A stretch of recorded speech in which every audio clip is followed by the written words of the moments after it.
Bueno, pues amigos de En Contexto, me da mucho gusto saludarles nuevamente y la verdad es que me da muchísimo gusto nuevamente tener la oportunidad de platicar con una persona que, en mi opinión y en opinión de muchas personas que lo conocen, pues vive el Evangelio como a veces pienso o expreso, lo vive de viva piel. Es decir, no dentro nada más de las liturgias, del costumbrismo religioso, de las oraciones, de los sacramentos, sino que realmente, en la opinión de muchos que lo conocen y lo que yo he leído de él, no tengo el gusto de conocerlo en persona, pero su labor definitivamente nos habla de alguien que está viviendo el Evangelio en carne propia, con todos los retos y con todo lo que esto significa.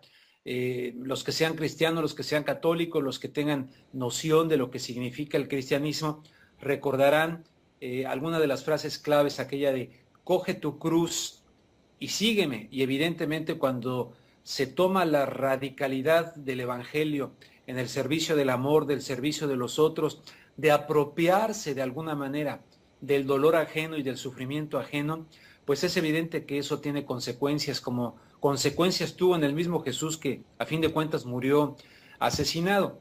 Y uno de los signos inequívocos de nuestro tiempo es sin duda el tema de la migración-inmigración, en el cual se le trata incluso muchas veces de responsabilizar a los propios migrantes e inmigrantes, convirtiéndolos o sea, son las víctimas de una situación muy concreta actualmente en nuestra humanidad y sin embargo se les convierte en culpables, incluso acá en los Estados Unidos se les llama ilegales. Y muchos latinos acá en los Estados Unidos se llenan la boca incluso llamándoles así, ilegales, sin poner en contexto y sin poder entender el fenómeno de la inmigración verdaderamente a fondo.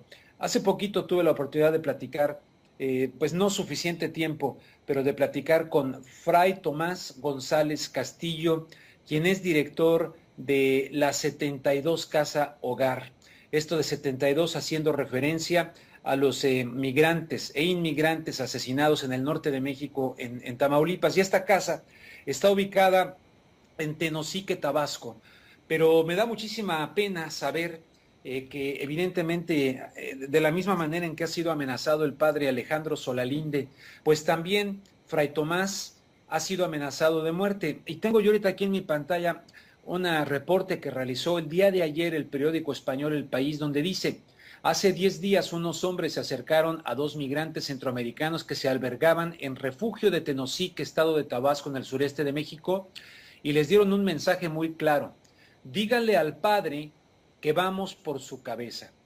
Ese padre es precisamente Fray Tomás González, franciscano de 39 años de edad, acostumbrado a dar asistencia a aquellos que atraviesan México en su camino hacia los Estados Unidos, y en esto que él mismo, junto con otros, llama el holocausto migrante.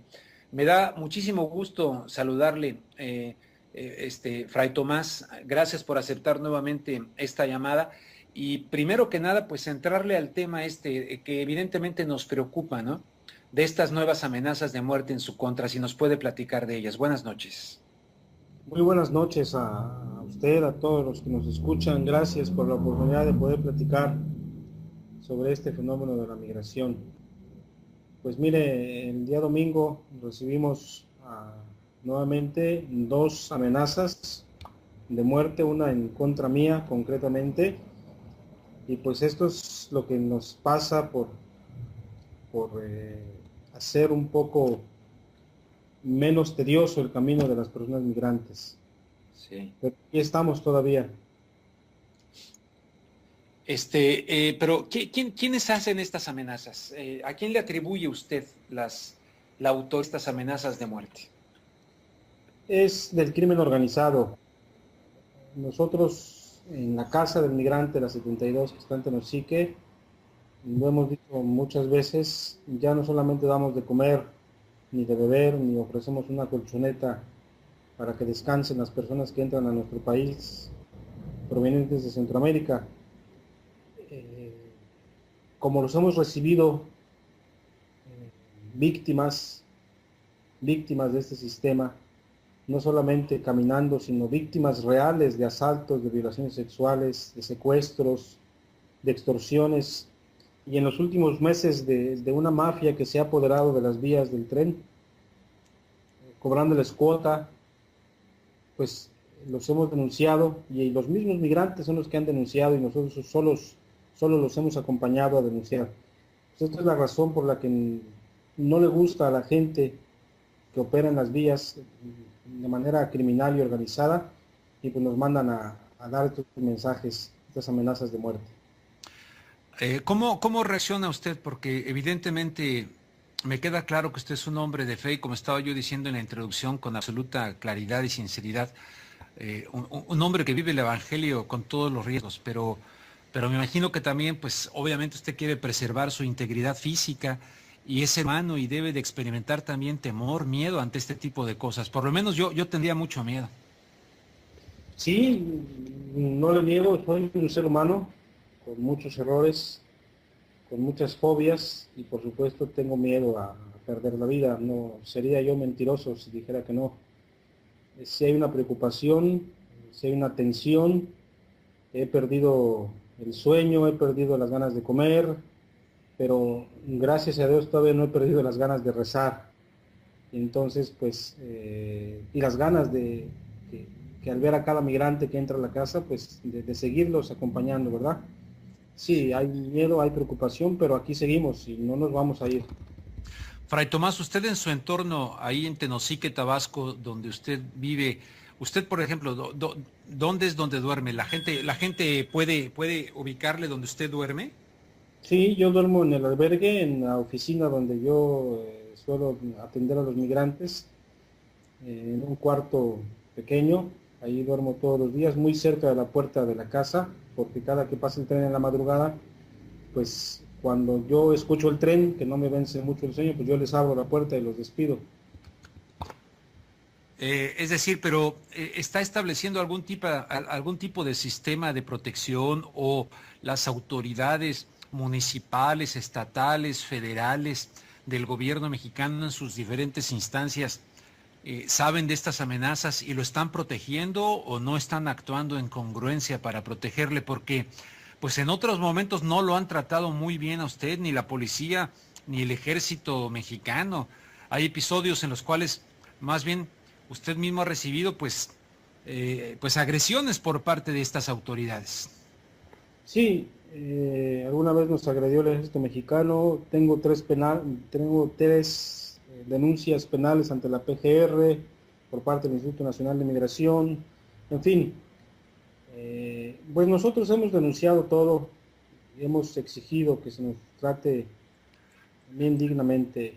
Hemos visibilizado que a nosotros nos persiguen o nos denuncian porque estamos defendiendo la vida de un ser humano tan necesitado como el migrante. ¿Sí? No, continúe, ahorita le hago la pregunta, pero continúe, termine. Entonces, bueno, no está exento uno de todo esto. Las autoridades han sido señaladas por nosotros. Si hemos dicho que si hay un crimen bien organizado dañando a los migrantes es porque hay seguramente autoridades corruptas que lo están permitiendo. No se puede entender que un migrante sea extorsionado, secuestrado, que pasen retenes de migración del ejército mexicano si no hay un Estado mexicano que lo esté permitiendo. Por supuesto que no todas las personas, servidores públicos, servidoras públicas, están metidas en esto, pero que sí hay gente metida del Estado mexicano, por supuesto que sí. Por esto es también que afectamos sus intereses y por eso es la respuesta, ¿verdad? Hoy concretamente platicando con gente de la Secretaría de Gobernación que vino expresamente a levantar un análisis de riesgo en torno a la casa del migrante, me decía honestamente y sinceramente, uno de los mayores errores y pecados del gobierno es que criminalicemos a los defensores de derechos humanos en vez de defenderlos, ¿verdad? Uh-huh. Sí, porque yo me pregunto, mire, aquí tengo información que quiero compartir con las personas que estén viendo la entrevista, escuchándola. Amnistía Internacional, por ejemplo, ha alertado, ¿no?, el día de ayer del peligro que corre la vida del defensor de inmigrantes Fray Tomás González Castillo y su más cercano colaborador del movimiento migrante mesoamericano, Rubén Figueroa. Dice, el 4 de octubre también, por ejemplo, ¿no? Del 2012, el director del refugio La 72 de Tenosique, Tabasco, Fray Tomás González Castillo, y del movimiento migrante mesoamericano, Rubén Figueroa, iniciaron un ayuno y se encadenaron en la puerta de la delegación del Instituto Nacional de Migración en solidaridad con el pueblo migrante perseguido, golpeado y humillado por agentes migratorios. Entonces, ahora estos mismos agentes migratorios o autoridades de migración le llaman para medir el nivel de riesgo que pudiera tener esta casa. O sea, como que no sabe uno muy bien en quién confiar, ¿no? Porque por un lado le atacan y por otro lado le llaman para dialogar, y entonces no sabe uno muy bien con quién está hablando. Sí, efectivamente, hoy en la reunión con Migración, a raíz de las amenazas de muerte, nos hemos reunido con muchas autoridades, entre ellas hoy la de Migración. Nos decía el delegado regional aquí en Tabasco que estaba muy preocupado y nos proponía acciones bien concretas para frenar esto.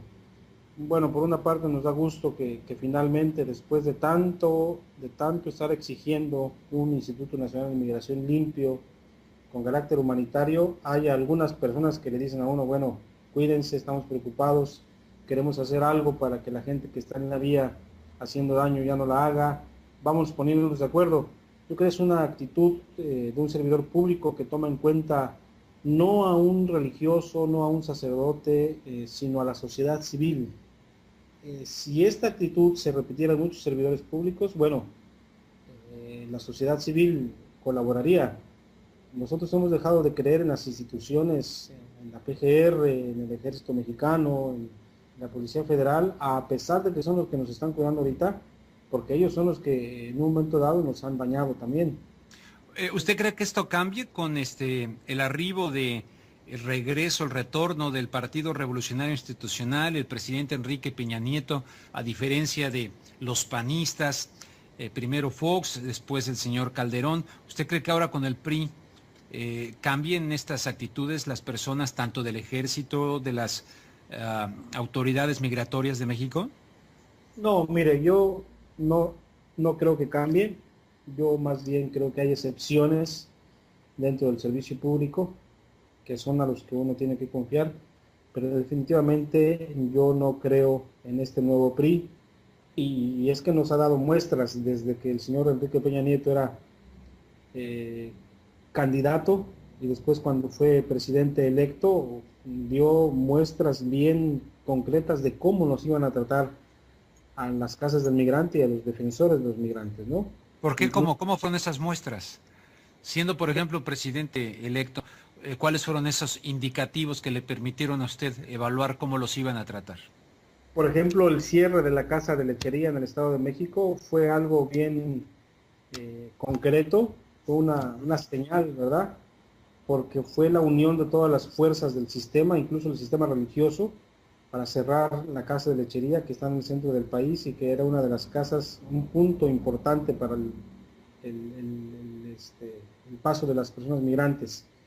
Anunció también entre noviembre, antes del 1 de diciembre que fuera presidente ya en funciones, anunció la creación de la Policía Fronteriza en el sur de México, anunció la creación de más centros de detención, ¿verdad? El mismo nombramiento ya como presidente en funciones, el nombramiento del Comisionado Nacional de Migración, Ardelio Vargas, es decir, están nuevamente abundando y con esta política migratoria de continuidad desde una perspectiva de seguridad nacional. Entonces esto no ayuda nada a nuestra labor ni al trato digno que se tiene que dar a las personas migrantes. Fray Tomás, hay gente que se ha dedicado desde hace mucho tiempo al tema migratorio, y hay quienes creen que el gobierno mexicano, con los panistas y ahora con Enrique Peña Nieto, los gobiernos pues de México, en realidad han recibido la presión, dicen ellos, por parte del gobierno de los Estados Unidos para que México sea proactivo en frenar la migración hacia los Estados Unidos, y de alguna manera México está sirviendo como policía, como patrulla fronteriza, hacer la labor, la mano negra, la obra negra, sucia, incluso algunos creen que, bueno, todos estos asesinatos, crímenes de inmigrantes centroamericanos, los Zetas, etcétera, pudiera ser parte de un plan macabro, siniestro, de exterminio a fin de cuentas, que pudiera tener la complicidad pues del gobierno mexicano al servicio de las autoridades migratorias de los Estados Unidos. Así lo han expresado. ¿Usted qué opina de eso? ¿Es descabellado? No, al contrario, esto es lo que hemos declarado también junto con otros defensores de derechos humanos, ¿verdad? Yo no sé si haya un mandato directo por parte del presidente de los Estados Unidos hacia el presidente de México. Lo que sí sé es que hay una estrategia diabólica y perversa para frenar la migración que viene de Centro y Sudamérica. Mire, hace algunos días declarábamos, don Raúl Vera y yo, que posiblemente la estrategia del gobierno mexicano para frenar la migración del sur era un poco o un mucho la estrategia que usaron cuando el conflicto zapatista. Hay por ahí una frase que dice, quítale el agua al pez, es decir, cómo iban con esta guerra de baja intensidad a frenar las exigencias de los grupos indígenas de México, quitándole las bases de apoyo a los insurgentes armados, ¿verdad? Uh-huh. Esto se reflejó concretamente en la matanza de Acteal, que no era gente armada, sino era un grupo, o es un grupo pacífico, en la sociedad civil, pacífico, que estaba incluso en ayuno. Matando a estas personas, no se mata directamente al pez. Quítale el agua es matar a las bases de apoyo para que el pez muera solo. Nosotros pensamos que el cobro de cuota que ahora están exigiendo las mafias que tienen tomadas vías, que están armados por otra parte, es una estrategia del gobierno del Estado mexicano para frenar la migración del sur. El daño moral que se le ha causado a través de campañas mediáticas, a través del cierre de algunas casas, a través de dejar de colaborar humanitariamente con los albergues, es quitarle el agua al pez, que en este caso es el pueblo migrante permanentemente en éxodo, ¿no? Si tenemos demandas, si hay persecución mediática, los albergues de Saltillo, de Ixtepec, de Huehuetoca, de Tenosique y otros más, es parte de esta estrategia perversa, ¿verdad? Fray Tomás, que el crimen organizado, suponiendo que efectivamente las amenazas de muerte provengan del crimen organizado en un nivel en el que no estuvieran involucradas ningún tipo de autoridades, porque por el tipo de denuncias que usted, el padre Solalinde, su asistente Rubén, en fin, el tipo de denuncias que ustedes hacen, es evidente que deben de estar las autoridades mexicanas molestas con ustedes, pero supongamos que no están involucradas, que realmente les quieren nada más proteger en este caso. ¿Qué gana el crimen organizado, supongamos, con amenazarle o con un cumplimiento de amenaza? O sea, ¿qué ganarían con tenerle a usted muerto? Pues hablamos del migrante como una mercancía, ¿no? En las casas del migrante les quitan la mercancía al crimen organizado y la hacen lo que verdaderamente son seres humanos con muchas necesidades y con un sueño de poder trabajar para crear un patrimonio para ellos y sus familias. Al quitarles esta mercancía, pues quitamos el patrimonio del crimen organizado, que hoy por hoy es uno de los que más ganancias les dejan, ¿eh? Cuando hablábamos y éramos testigos de los secuestros masivos, por cada migrante exigían una recompensa de $5,000. La CNDH llegaba a reportar más de 20,000 secuestros en un año, ¿no? Entonces, cuando nosotros estamos denunciando el cobro de cuota a estos paramilitares que están arriba del tren o la política migratoria de seguridad nacional, pues simple y sencillamente es que les estamos quitando, ¿verdad?, la mercancía a los criminales y a algunas autoridades. Dice el periódico El País en lo que escribió el día de ayer acerca suyo, dice, los franciscanos ya atendían en la parroquia a los migrantes antes de que Fray Tomás llegara allí, pero la afluencia cada vez mayor, antes llegaban 2 o 3 a la semana, ahora recibimos hasta 100 al día. les llevó a abrir el hogar refugio. Lo bautizaron como la 72 en homenaje a los 72 migrantes que fueron asesinados en la masacre de San Fernando, Tamaulipas, en el 2010. La elección de este nombre dejaba claro que el objetivo de Fray Tomás y su equipo no era solo ofrecer un techo a los viajantes, sino también llamar la atención sobre los abusos que sufren, dice el periódico El País. Me da mucho gusto que este periódico se haya contactado, Fray, con usted para hacer esta denuncia, pues a nivel global, a nivel internacional, ¿no? Dando datos como que a fin de cuentas pasaron de 2 o 3 que llegaban en un momento dado, de repente a estar recibiendo 100 al día y, como usted dice, en calidad de mercancía.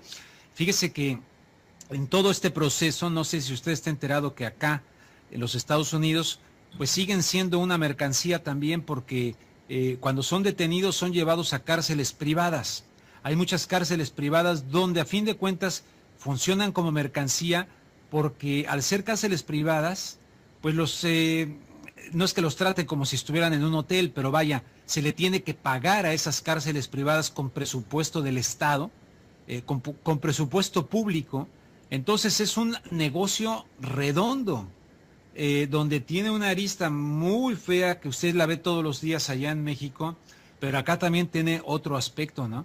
Y lo que usted decía, acá lo que implementaron fue un sistema para que ellos se autodeporten, quitarles el agua justamente. Hay el agua a la pecera, ¿verdad? Porque empezaron a hacer toda una guerra en contra, o sea que es terrible, sin hacerse responsables ni en México ni en los Estados Unidos de la verdadera causa, que la verdadera causa es económicamente y socialmente y políticamente es estructural. Por ejemplo, con el Tratado de Libre Comercio que se implementó en México el 1 de enero de 1994, de allá para acá, pues aumentó dramáticamente el número de migrantes, por ejemplo, mexicanos, luego centroamericanos, etcétera. O sea que estos gobiernos no se hacen responsables económicamente. Hay un analista del periódico La Jornada, Alfredo Jalife, que los llama, dice, no podemos llamarles ilegales, son refugiados económicos. Y ahora ya pues refugiados también huyendo de muchísimas cosas, ¿no? Y usted está viendo ese rostro tan doloroso en México, donde estamos llenos de impunidad, de vejación, de violaciones tremendas. Entonces, ¿hasta dónde llegan también otros colegas suyos, o no colegas, sino hermanos de la fe, de las organizaciones religiosas, de los franciscanos, de otros, o más bien hay otros sacerdotes que prefieren mantenerse un poquito en la cuestión teórica del Evangelio dentro de los templos, Fray? Sí. Pues mire,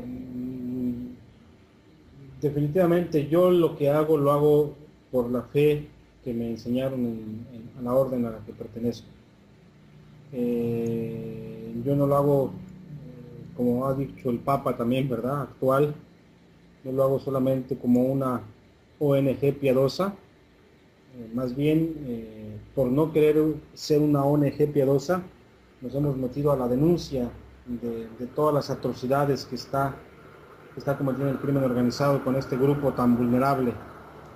Sí, estoy convencido de que es mi obligación atender a este grupo tan vulnerable, tan castigado por la sociedad mexicana. Y aquí vamos a seguir. En Tabasco hay un nuevo gobernador ya de un tiempo para acá, es un gobernador, bueno, fue del PRI, pero llegó como del PRD, Arturo Núñez, que fue también legislador mexicano. El gobernador de Tabasco, Arturo Núñez, ¿está al tanto de lo que usted está enfrentando? Porque no solamente las autoridades de migración deben saberlo, imagino que el gobernador del estado de Tabasco debe estar al tanto de lo que le está pasando a uno de sus tabasqueños, en este caso a usted y a todos los que colaboran con usted. Sí, está al tanto. Nosotros apenas unos días de que el señor gobernador tomara posesión, el 4 de enero le mandamos una carta pública donde le informábamos cuál era nuestra labor y sobre todo cuál era la tragedia que en el estado de Tabasco, en el que él empezaba a gobernar, estaba pasando. Sabe muy bien, ha mandado al secretario de gobierno a platicar con nosotros, le hemos insistido que toda la ruta ferroviaria de Tabasco está invadida del crimen organizado y le hemos exigido que haga algo. Desafortunadamente argumentan que el Estado se los dejaron saqueado por el anterior gobierno, que no tienen presupuesto, en fin, han puesto muchos pretextos nosotros pensamos que también para frenar nuestra labor, ¿no? Si tuvieran voluntad de querer cambiar las cosas, o si fueran sensibles ante este grupo vulnerable, pues estarían atendiendo a los continuos llamados que les hacemos. ¿Qué nos enseña el Evangelio, Fray Tomás, acerca de este problema actual de los migrantes? Porque pues el Evangelio, quienes tenemos fe, vemos que el Evangelio tiene una buena nueva, es un mensaje vigente para el mundo de hoy, del hombre de hoy, así lo vemos quienes tenemos la fe. ¿Cómo ilumina el Evangelio, pues, y qué actitud debe tener el creyente, el verdadero cristiano, ante este fenómeno de la migración? Porque aquí en Estados Unidos, lastimosamente, pues la gente es muy religiosa, y muchos, no todos, pero muchos de esos religiosos condenan aquí a los indocumentados, tachándolos así de ilegales, de que están invadiendo un país, de que están violando una serie de leyes, ¿no? Sin ponerlo en perspectiva ni contexto. Yo siempre cito como ejemplo, mira, aquí en Los Ángeles tenemos muchos guatemaltecos, viven aquí muchos guatemaltecos. Fueron expulsados por la guerra de Guatemala directamente, que duró 36 años. Ahora se está haciendo un juicio histórico en contra de un genocida, Efraín Ríos Montt. Bueno, pero resulta que ese golpe de Estado que dieron allá y esas dictaduras fueron apoyadas desgraciadamente por diversos gobiernos de los Estados Unidos en Guatemala. Y esa corresponsabilidad que causó migración, pues igual se lavan las manos, no hay ningún problema, y todo el peso quieren que recaiga, por ejemplo, en los guatemaltecos, que se les ha terminado la protección que le dieron de asilados, y muchos están ante la disyuntiva de tener que regresar a Guatemala, donde continúa la violencia, después de vivir mucho tiempo por acá, violencia de otro tipo, claro, que hay ahora en Guatemala. No sé si me explico con esto, es muy complejo todo el fenómeno, pero una vez más, los que gobiernan, los que diseñan, los amos de muchas medidas económicas en el mundo, pues se lavan las manos como Poncio Pilato. Sí, mire, la migración es un fenómeno que se ha complicado mucho en los últimos años, ¿verdad? Tiene muchas aristas y hay mucho para hablar, para decir, por hacer. Nosotros hemos declarado que este fenómeno que se ha complicado mucho, este problema ya es estructural, es regional, es transversal, y así hay que atenderlo. Habla usted de la revolución guatemalteca. Nosotros hemos incluso dicho que un motor de la migración centroamericana hacia el norte es el fracaso de las guerrillas centroamericanas. Por ejemplo, Guatemala, los tratados de paz se firmaron en 1996, pero no hubo reforma agraria. El 80% de la tierra en Guatemala sigue privatizada. Sí. ¿Cómo no va a haber migración guatemalteca? Claro. Salvador, ahora gobierna el Frente Farabundo Martí de Liberación Nacional, ¿no? Y hay una violencia extrema a muerte en este pequeño país. ¿Quién gobierna? La izquierda. Nicaragua, ¿verdad? Este señor que no puede y no quiere dejar el poder, que en un momento dado estuvo del lado de una izquierda guerrillera y ahora es un dictador. ¿Y qué decir de Honduras, ¿no? Que es el mayor expulsor ahora de los países centroamericanos?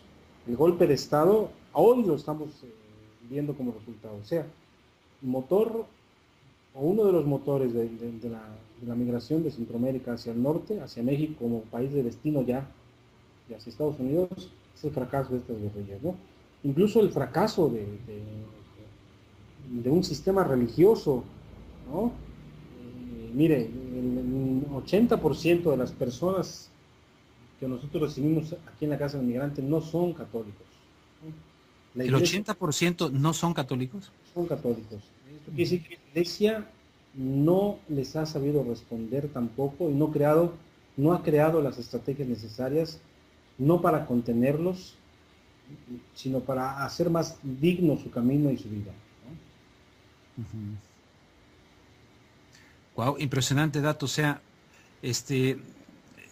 inevitable hablar ahorita usted me decía en la otra entrevista que no espera nada del poder, no espera nada de Roma, pero yo no sé si soy Quijote o soy ingenuo, pero me ha sorprendido gratamente algunos signos que dentro de lo que es el poder allá en Roma, también de la iglesia, me llama la atención lo que este Papa Francisco por lo menos manda unas señales de una cuestión distinta, como que si quisiera verdaderamente hacer algo distinto, no sé si al estilo de Juan Pablo I, el llamado Papa de la Sonrisa, que se quería enfrentar a los asuntos vaticanos económicos y del Banco Ambrosiano y todo aquello, pero en el caso de este Papa, no habría que darle un poco el beneficio de la duda y ver si algo ocurre en Latinoamérica, pues, porque como usted dice, hay un sistema religioso que evidentemente al alejarse del cristianismo primitivo y del cristianismo que se narra en los Hechos de los Apóstoles, ahí en el capítulo 2, verso 42 de las primeras comunidades cristianas, etcétera,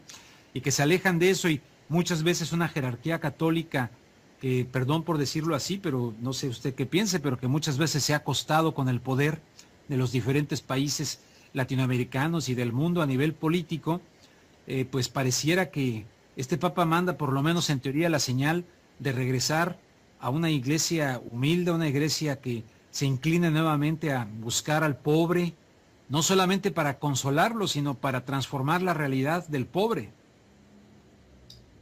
Graves y escandalosas palabras ha dicho usted y tiene mucha razón. La iglesia se ha acostado con el poder, ¿verdad? Mire, antes de la elección del actual Papa, un teólogo latinoamericano, jesuita igual que el Papa, Don Sobrino, decía acerca de la elección del nuevo Papa, ¿verdad? Le decían, y si el Papa es negro, y si el Papa es latino, y él con esta claridad, con esta lucidez evangélica decía, no me importa que el Papa sea negro o sea latino, lo que me importa es que sienta el hambre de millones de seres humanos. El Papa actual ha tomado el nombre de Francisco y él mismo lo ha dicho por este hombre, Francisco de Asís, que renovó la iglesia de su tiempo. Y no solamente la iglesia, sino la historia, un auténtico revolucionario. Estos gestos de acercamiento, de no utilizar los lujos, las limusinas, en fin, bueno, son buenos.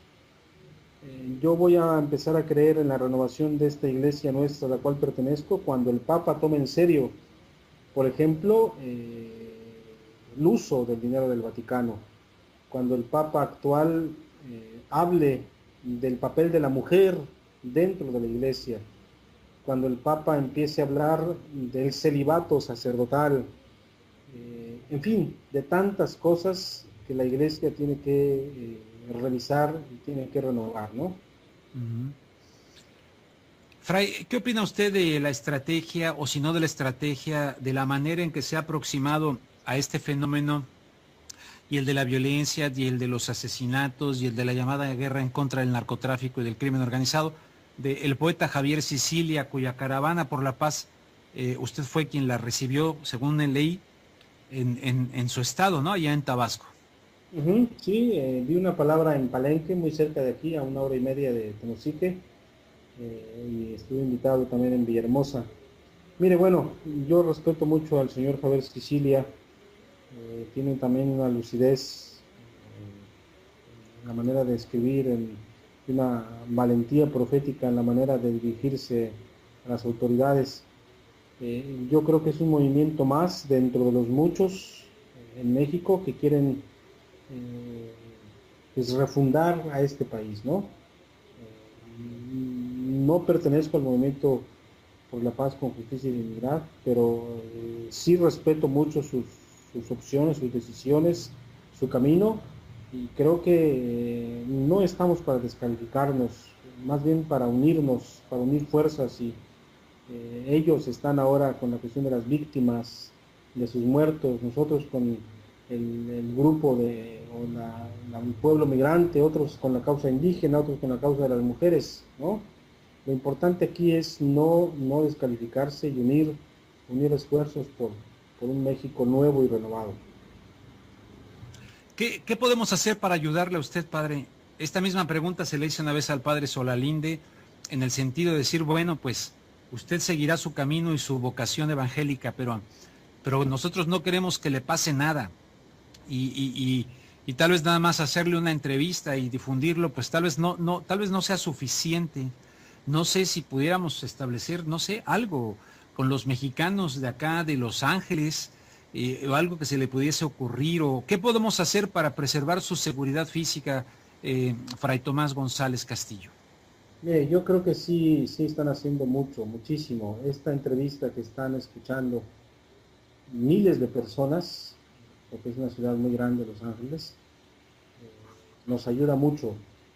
Los medios de comunicación o los periodistas aquí en México es otro de los grupos más vulnerables en México. Cuando un periodista, cuando un medio de comunicación se interesa por el sufrimiento de otro grupo, de otro defensor, yo creo que está haciendo muchísimo. La voz de muchos de nosotros, los defensores, de los luchadores sociales en el país, han sido los medios de comunicación, ¿verdad? Y entonces, pues, yo le doy las gracias, creo que están haciendo muchísimo. No se me ocurre ahorita, ¿verdad?, desde Los Ángeles, qué más se pudiera hacer, sino informar, sino visibilizar, sino seguir en comunicación con nosotros, ¿verdad? Pues claro que sí. Mire, de hecho quiero hacerle, le hago la invitación aquí públicamente en mi programa en contexto de Red Generación y rubenluengas.com. Tengo un programa de radio también que se llama Contragolpe.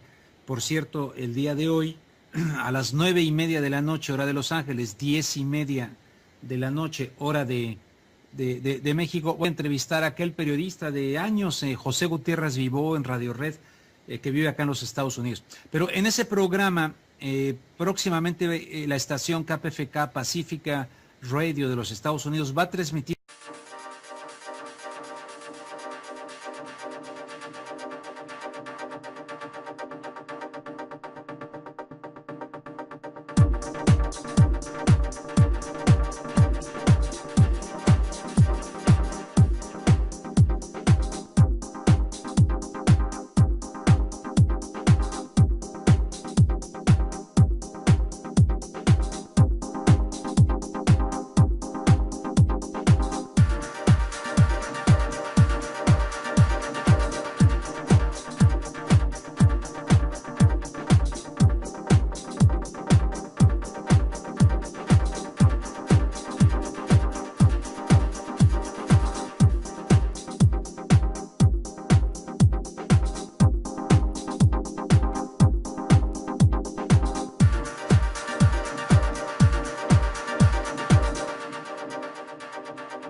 Muchos latinos acá en los Estados Unidos se llenan la boca incluso llamándoles así, ilegales, sin poner en contexto y sin poder entender el fenómeno de la inmigración verdaderamente a fondo. Hace poquito tuve la oportunidad de platicar, pues no suficiente tiempo, pero de platicar con Fray Tomás González Castillo, quien es director de la 72 Casa Hogar. Esto de 72 haciendo referencia a los migrantes e inmigrantes asesinados en el norte de México, en Tamaulipas. Y esta casa está ubicada en Tenosique, Tabasco. Pero me da muchísima pena saber que evidentemente, de la misma manera en que ha sido amenazado el padre Alejandro Solalinde, pues también Fray Tomás ha sido amenazado de muerte. Y tengo yo ahorita aquí en mi pantalla un reporte que realizó el día de ayer el periódico español El País, donde dice: hace 10 días unos hombres se acercaron a 2 migrantes centroamericanos que se albergaban en refugio de Tenosique, estado de Tabasco, en el sureste de México, y les dieron un mensaje muy claro: díganle al padre que vamos por su cabeza. Ese padre es precisamente Fray Tomás González, franciscano, lo conocen y lo que yo he leído de él, no tengo el gusto de conocerlo en persona, pero su labor definitivamente nos habla de alguien que está viviendo el Evangelio en carne propia, con todos los retos y con todo lo que esto significa. Los que sean cristianos, los que sean católicos, los que tengan noción de lo que significa el cristianismo, recordarán alguna de las frases claves, aquella de coge tu cruz y sígueme. Y evidentemente cuando se toma la radicalidad del Evangelio en el servicio del amor, del servicio de los otros, de apropiarse de alguna manera del dolor ajeno y del sufrimiento ajeno, pues es evidente que eso tiene consecuencias, como consecuencias tuvo en el mismo Jesús, que a fin de cuentas murió asesinado. Y uno de los signos inequívocos de nuestro tiempo es sin duda el tema de la migración-inmigración, en el cual se le trata incluso muchas veces de responsabilizar a los propios migrantes e inmigrantes, convirtiéndolos o sea, son las víctimas de una situación muy concreta actualmente en nuestra humanidad, y sin embargo se les convierte en culpables, incluso acá en los Estados Unidos se les llama ilegales. Y